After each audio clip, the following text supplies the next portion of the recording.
எல்லாருக்கும் வணக்கம். எல்லாரும் எப்படி இருக்கிறீங்க?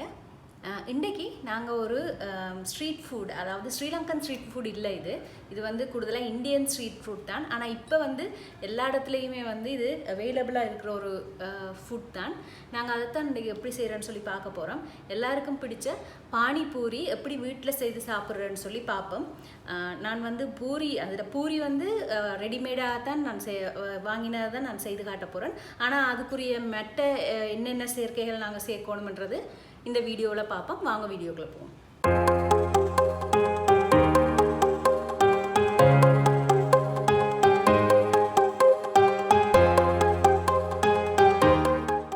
இன்றைக்கி இந்த பானிபூரி ரெசிபிக்குரிய பூரி வந்து நான் இந்த பேக்கெட்டில் வாங்கித்தான் நான் இன்றைக்கி பொரிக்க போகிறேன். நீங்கள் இதை வீட்லேயும் செய்யலாம், கோதுமை ப்ளெயின் ஃப்ளாரும் ரவையும் போட்டு.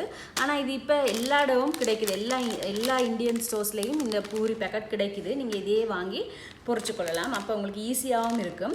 பெரிய பேக்கெட்ஸும் இருக்குது. ஸோ நீங்கள் ஏதாவது ஒரு பார்ட்டிக்கு அரேஞ்ச் பண்ணுறீங்கன்னா கூட நீங்கள் அந்த பெரிய பேக்கெட் வாங்கிட்டு இந்த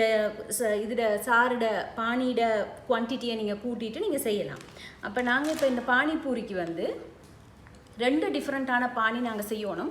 ஒன்று வந்து புளியும் சர்க்கரையும் வச்சு உண்டு, அது வந்து இனிப்பாகவும் புளிப்பாகவும் இருக்கும். அடுத்தது வந்து இந்த கொத்தமல்லியில் மின்ட் லீஃப், பச்சை மிளகாய், இஞ்சி, உப்பெல்லாம் போட்டு அது ஒரு பானி. அது வந்து இன்னும் நல்ல தண்ணி பதத்தில் இருக்கும். இதுக்கு வந்து நாங்கள் யூஸ் பண்ண போகிறது வந்து Kashmir red chilli powder, mango powder, amchur பவுடர்னு ஒன்று இருக்குது. இது வந்து மாங்காயில் டேஸ்ட்டாக இருக்கும். இது எல்லா இந்தியன் ஷாப்ஸ்லையும் அல்லது நார்த் இந்தியன் ஷாப்ஸ் அதில் எல்லாத்துலேயும் கிடைக்கும். அம்சூர் பவுடர்ன்னு இருக்கும். நான் மேங்கோ பவுடர்ன்னு போட்டு வச்சுருக்கிறேன். அடுத்தது வந்து நார்மலாக எல்லா கடையிலையும் கிடைக்கக்கூடிய சட் மசாலா. ஸோ இவ்வளோ தான் நாங்கள் யூஸ் பண்ண போகிறோம். சரியான சிம்பிளான ஒரு ரெசிபி. அதுக்குரிய ஃபில்லிங்குக்கு வந்து நான் இன்றைக்கி ஒரு 1.5 உருளைக்கிழங்கு அவிச்சு வச்சுருக்கிறேன். நல்லா கொஞ்சமாக உப்பு போட்டு அவிச்சு வச்சுருக்கிறேன். நாங்கள் வந்து இதை நல்லா அப்படி மசிச்சு விட்டுட்டு அதை யூஸ் பண்ண போகிறோம். நீங்கள் வந்து உருளைக்கிழங்குக்கு பதிலாக பச்சை பயிறு அல்லது கருப்பு கொண்டக்கடலையும் அவிச்சு நீங்கள் இதை செய்து கொள்ளலாம். முதல்ல நாங்கள் இந்த க்ரீன் சட்னி அல்லது இந்த பானி, தண்ணி மாதிரி இருக்கிற பானியை நாங்கள் முதல்ல செய்வோம். அதுக்கு ஒரு பிளெண்டர் கப்பில், சின்ன பிளெண்டர் கப் தான் எடுத்துருக்கேன், ஒரு கைப்பிடி அளவு நல்லா கழுவிட்டு எடுத்துக்கொள்ளுங்க மின்ட் லீஃப். அதே மாதிரி ஒரு கைப்பிடி அளவு விட கொஞ்சம் கூடவா கொரியண்டர் லீவ்ஸ்,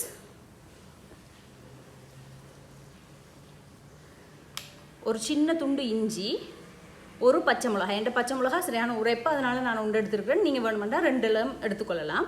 கொஞ்சமாக உப்பு, இவ்வளோத்தையும் போட்டு நான் இதை ஒரு கொஞ்சமாக தண்ணி விட்டு ஒரு பேஸ்ட் மாதிரி அரைச்சிட்டு அதுக்கு பிறகு இதுக்குள்ளே நான் நிறைய தண்ணி விடுவேன். இப்போ நான் இதை முதல்ல அரைச்சிட்டு வந்துடுறேன். இப்போ பார்த்தீங்கன்னா நான் இதை அரைச்சிட்டேன். கொத்தமல்லி, மின்ட் லீஃப், ஒரு பச்சை மிளகாய், ஒரு சின்ன துண்டு இஞ்சி, அது பிறகு கொஞ்சமாக உப்பு. இதை இதுக்குள்ளே விட்டுட்டு, கூட தண்ணி போட்டு அரைச்சிடக்கூடாது, அரைச்சா அரைப்படாது. கொஞ்சமாக தண்ணி விட்டு அரைச்சிட்டு இப்போ நாங்கள் இதுக்குள்ளே எங்களுக்கு தேவையான அளவு, எங்களோட டேஸ்ட்டுக்கு தேவையான மாதிரி தண்ணி கொஞ்சம் விட்டுட்டு, இது எப்பயுமே ஐஸாக இருக்கணும். ஐஸாக இருந்தால் தான் டேஸ்ட்டாக இருக்கும். அப்போ நான் இதுக்கு என்ன செய்ய போகிறேன்னா கொஞ்சமாக ஐஸ் க்யூப்ஸ் போட போகிறேன். அப்போ அதுலேருந்து தண்ணி வரும், அது கரைஞ்சி. இதை முதல்ல செய்துருவோம். இந்த பானியை ஐஸ் க்யூப்ஸ் போட்டுருவோம். நல்லா தண்ணியை கொஞ்சமாக விட்டு ஐஸ் க்யூப்ஸை கூட போடணும். நான் இப்போ இதை நல்லா கலந்துட்டு ஃப்ரிட்ஜுக்குள்ளே வைக்க போகிறேன். உடனே யூஸ் பண்ணுறேன்னா நீங்கள் அப்படியே யூஸ் பண்ணிக்கொள்ளலாம், இல்லைன்னா நீங்கள் கொஞ்சம் நேரம் ஃப்ரிட்ஜுக்குள்ளே வச்சுட்டு கூட யூஸ் பண்ணலாம். ஆனால் இப்போ நீங்கள் டேஸ்ட் கூட இதில் பார்த்துக்கொள்ளலாம். இப்போ இதுக்குள்ளே நாங்கள் கொஞ்சம் இந்த மசாலா பவுடர்ஸ் எல்லாம் போட்டுக்கொள்ள போகிறோம். கொஞ்சமாக சட் மசாலா போட்டுறாதீங்க, சட் மசாலா. அதுக்கு பிறகு இந்த அம்சூர் பவுடர்னு சொல்கிற மாங்காவை ட்ரை பண்ணின ட்ரை மேங்கோ பவுடர் கொஞ்சம். இவ்வளோதான் மசாலா. நாங்கள் இதே எல்லாத்துக்கும் போட்டு தண்ட போகிறோம். Dry chilli powder, red chilli powder, Kashmir red chilli powder ஒரு கொஞ்சம், உங்களோட உரைப்புக்கு ஏற்ற மாதிரி போட்டுக்கொள்ளுங்க. போட்டுட்டு இப்போ இதை மிக்ஸ் பண்ணி விட்டுருவோம். அவ்வளோதான். எங்களோட பானிபூரியோட பானி வந்து ரெடி ஆகிட்டு. நீங்கள் இதை குடிச்சு பார்த்து உப்பு வேணுமென்னா நீங்கள் இதுக்கெல்லாம் ஆட் பண்ணிக்கொள்ளலாம்.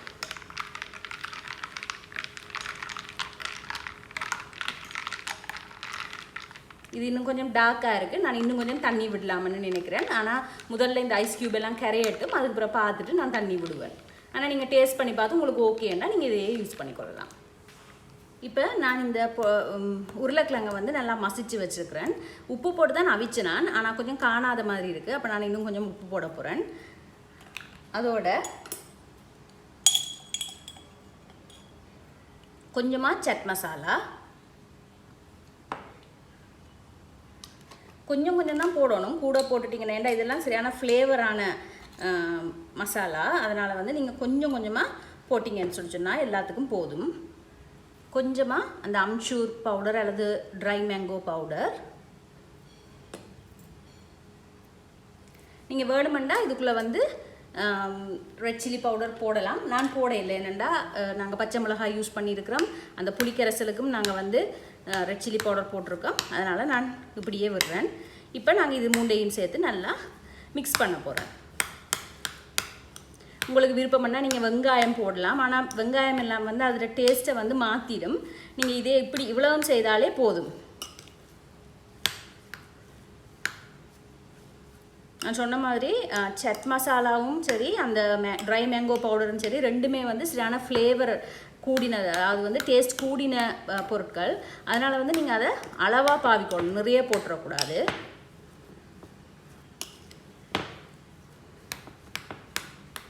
நல்லா மிக்ஸ் பண்ணி விட்டுட்டு நான் இப்போ இதுக்குள்ளே ஒரு கொஞ்சமாக மிக்சர் போட்டுக்கொள்ள போகிறேன்.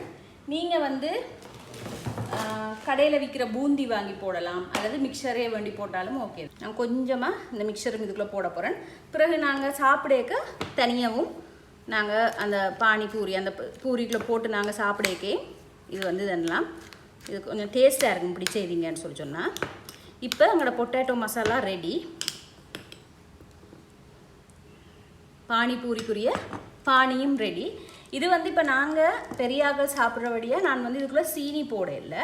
உங்களுக்கு குடிச்சு பார்த்துட்டு உங்களுக்கு சீனி போடணும் அல்லது சின்ன பிள்ளைகள் இருக்கிறாங்க அவங்க சீனி சாப்பிடுவாங்கன்னா நீங்கள் சீனியும் ஒரு ஸ்பூன் போட்டு அதோடைய சேர்த்து அரைச்சிடலாம். அது இன்னும் ஒரு ஸ்வீட் டேஸ்ட்டையும் கொடுக்கும். இதில்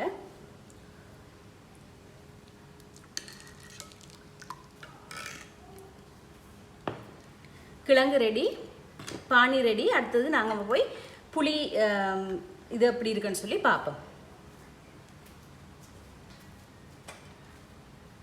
அடுத்தது நான் செய்ய போகிறது இந்த ஸ்வீட் சட்னி. அதுக்கு நான் சர்க்கரை தூள் கொஞ்சம், நாட்டு சர்க்கரை தூள் கொஞ்சம் எடுத்துருக்கேன். நீங்கள் வேணுமெண்டா ப்ரௌன் சுகர் கூட யூஸ் பண்ணிக்கொள்ளலாம். இந்தளவுக்கு புளி எடுத்துருக்கேன். இதை கரைச்சி தான் நான் விட போகிறேன். ஆனால் இது வந்து நாங்கள் அடுப்பில் தான் காய்ச்சி எடுக்கணும். வாங்க நாங்கள் அடுப்பில் போய் இதை எப்படி காய்ச்சிறேன்னு சொல்லி பார்ப்போம். நான் இப்போ இதை வந்து அந்த புளியை எடுத்து வச்சுருந்த புளியை ஒரு 3/4 கப் தண்ணி விட்டு கரைச்சி வச்சுக்கிறேன். அதை இதுக்குள்ளே விடுவோம்.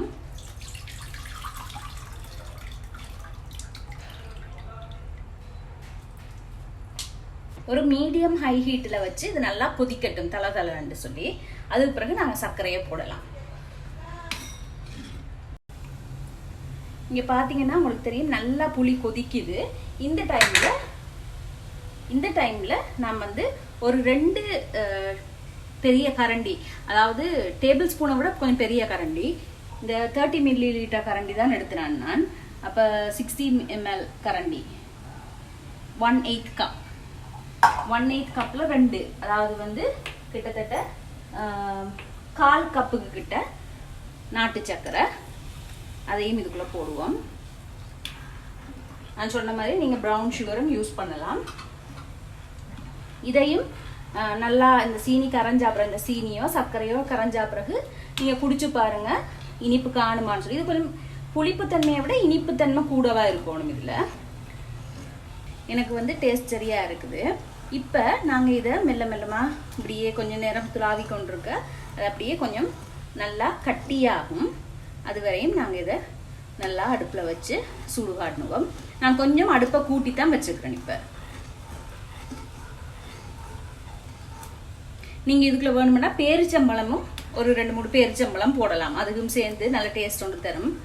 இல்லைன்னா நீங்கள் இந்த சர்க்கரையும் புளியும் மட்டும் கூட போட்டு செய்யலாம்.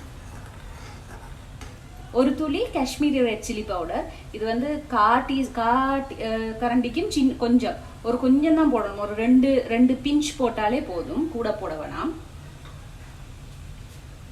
பார்த்தீங்கன்னா நல்லா வத்திட்டுது. ஆனால் இன்னும் வந்து தண்ணி பதமாக தான் இருக்குது, இன்னும் கட்டியாக இல்லை. இன்னும் கொஞ்சம் நேரம் விட்டோம்னு சொல்லிச்சோன்னா அது கொஞ்சம் திக் ஆகிடும். அப்போ அது வரையும் இது நல்லா கொதிக்கட்டும்.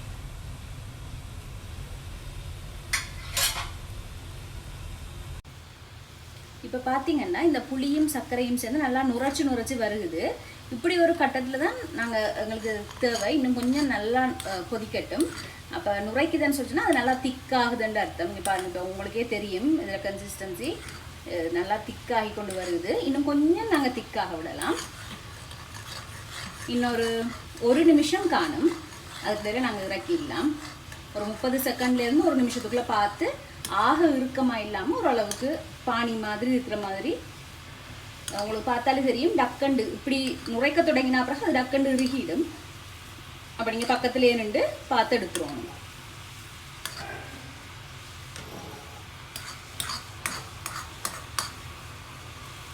பாருங்கள், நாங்கள் இவ்வளோ தண்ணி விட்டோம். இப்போ நல்லா சுண்டி இப்படி வந்திருக்குது. இப்படி ஒரு பதம் தான் எங்களுக்கு தேவை.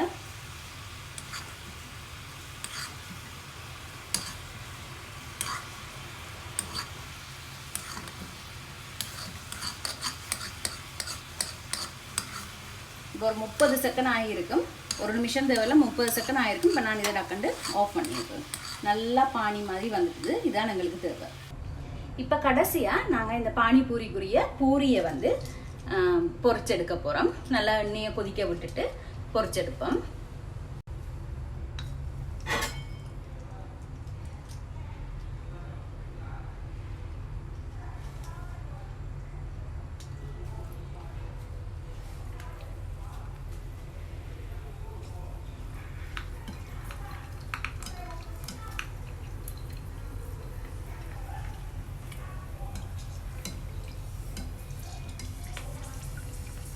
அப்படியே விட்டோம்னா அதுவே திரும்பி கொள்ளும்.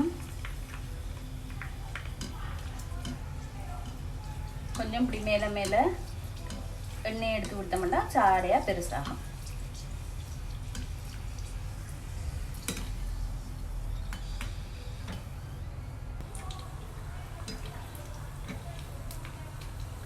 ஒன்றா பொரிச்சிருக்கணும், அல்லது 2 பொரிச்சிருக்கணும். அதை விட கூட ஒன்றா போட்டுறக்கூடாது. தானாகவே நல்லா உப்பி வரும்.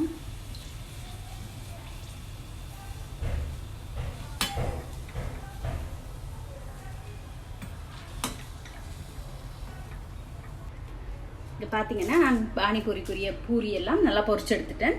வாங்க நாங்கள் இப்போ இதை எப்படி அசம்பிள் பண்ணுறேன்னு பார்ப்போம். இப்போ பார்த்தீங்கன்னா பானிபூரிக்கு எல்லாம் ரெடியாக இருக்குது. ஐஸ் க்யூப்ஸ் எல்லாம் கரைஞ்சி சரியாக இருக்குது. இப்போ பாருங்கள், இந்த பானிபூரியோட பூரியை மெல்லமாக இதில் உடைக்கணும். இப்படி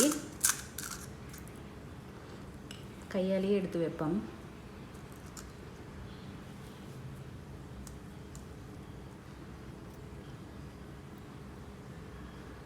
கொஞ்சமாக இதெல்லாம் கொஞ்சமாக போடணும். என்னடா இது எல்லாமே டேஸ்ட்டுக்கு போடுறது தான், நிறைய போடக்கூடாது. கொஞ்சமாக மிக்சர். இப்போ எங்களோட ஃபில்லிங் ரெடி. நாங்கள் இதை வச்சுட்டு கடைசியாக சாப்பிடக்க வந்து அந்த பானியை எடுத்து ஊற்றி சாப்பிட்லாம். அப்போ இதே மாதிரி நான் எல்லாத்தையும் ஃபில் பண்ண போகிறேன்.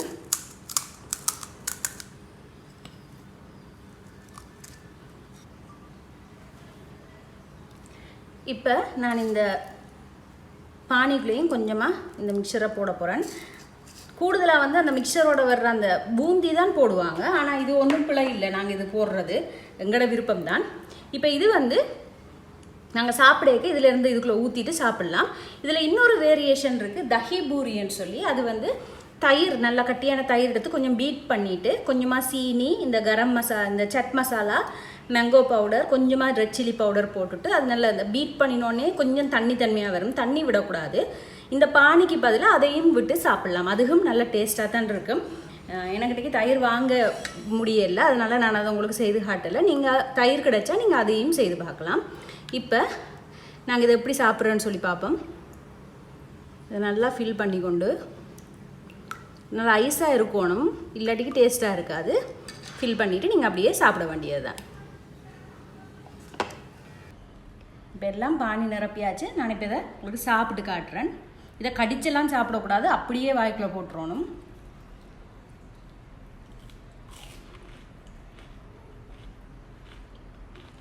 சூப்பராக இருக்குது.